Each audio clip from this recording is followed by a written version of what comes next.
Merci à vous tous d'avoir bien voulu répondre à mon invitation. Chers amis et voisins, vous tous, habitants de notre petite commune de Stepanchikovo, merci d'être venus si nombreux. Et merci aussi de ne pas m'avoir totalement oublié. Qui n'a jamais reçu une invitation pour se rendre à un banquet de noces? Mais alors déjanté comme ça, je suis moins sûre. Oui, en fait, c'était juste pour déjà avoir une adresse directe. J'avais envie d'avoir ce rapport au public que je partage avec mes acteurs. Donc du coup, oui, il y avait ce rapport, cette invitation à une noce mariage au pluriel, parce que c'est un mélange. C'est un double genres, sens, c'est ça, Joël. Voilà, mélange des genres théâtraux, Oui. hein, mélange des auteurs, et puis mariage, parce qu'aussi ça parle de mariage dans sa thématique, mariage des idées, mariage symbolique, mariage d'amour et de raison. Voilà, il y avait toute cette notion-là, mariage entre le public et la scène. Pourquoi faut-il toujours que je me sente si triste en de pareils moments? C'est la joie, pardonnez-moi. Je vous jure, ne faites pas attention. C'est des larmes de bonheur. Pardonnez. Pardonnez, c'est la joie de vous revoir après tant d'années. Regardez quel sac je fais.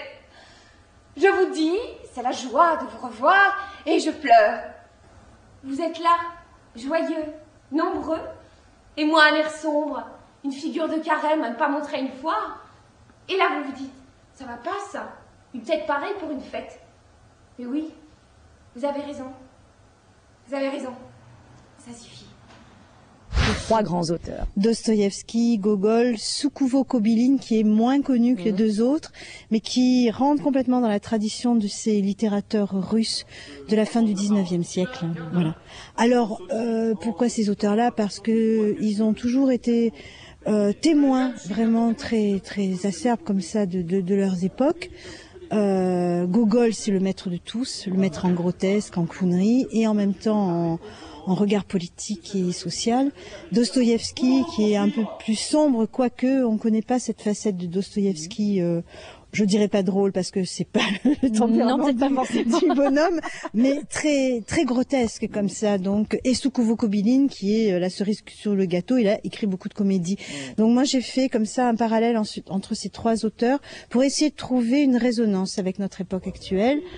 En particulier en ce qui concerne l'amour universel, bien sûr la transcendance et tout ça, mais aussi le fait politique. On est à la croisée des chemins en ce moment sur un changement de société, qu'on accepte ou pas, etc., etc. M'étant consacré entièrement à l'étude de la société et de l'avenir, comme vous le savez, je suis arrivé à la conclusion que depuis les temps les plus reculés jusqu'à nos jours, tous les créateurs de systèmes sociaux n'ont dit que des bêtises. J'ai lu dernièrement l'essai que notre ami Tchernitsky a eu l'amabilité de nous envoyer. J'ai donc pris connaissance de son que faire, comme il l'a lui-même intitulé, et j'ai été acculé au désespoir. Donc, si j'ai bien compris, l'ordre du jour réside dans votre immense désespoir. Votre expression est un peu plus juste, oui, j'ai ressenti un immense désespoir. Pourquoi mariage avec un point d'exclamation? Parce que je souhaite que ça soit festif malgré tout. Alors c'est festif, d'autant qu'on a aussi, pour rompre un petit peu le fil narratif de la musique, de la chanson. Oui. Composition originale, écriture de chansons originales, avec Dominique Lafontaine et Michel Bélier qui m'ont accompagné dans cette aventure. Une aventure formidable parce qu'ils nous ont quasi écrit un livret d'opéra rock. C'est En plus ça avait du sens pour moi cette musique-là. Dominique vient de cet univers du rock et par rapport à cette revendication qu'ont les personnages de Dostoïevski, j'ai trouvé que moi, du haut de ma vieillesse, dans les années 60, dans les années 70, il y avait cette revendication qui passait par la musique. Ce soir, tout est nouveau. Proclamons le début de la fin, du nouveau et du neuf. Enfin,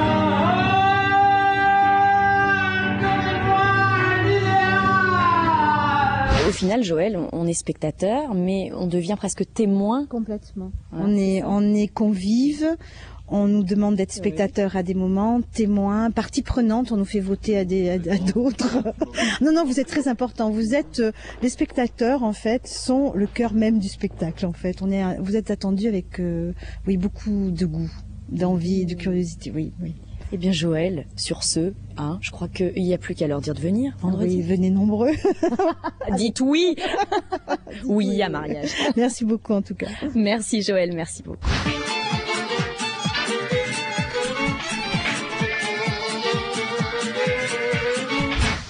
Je baisse un peu la lumière là, c'est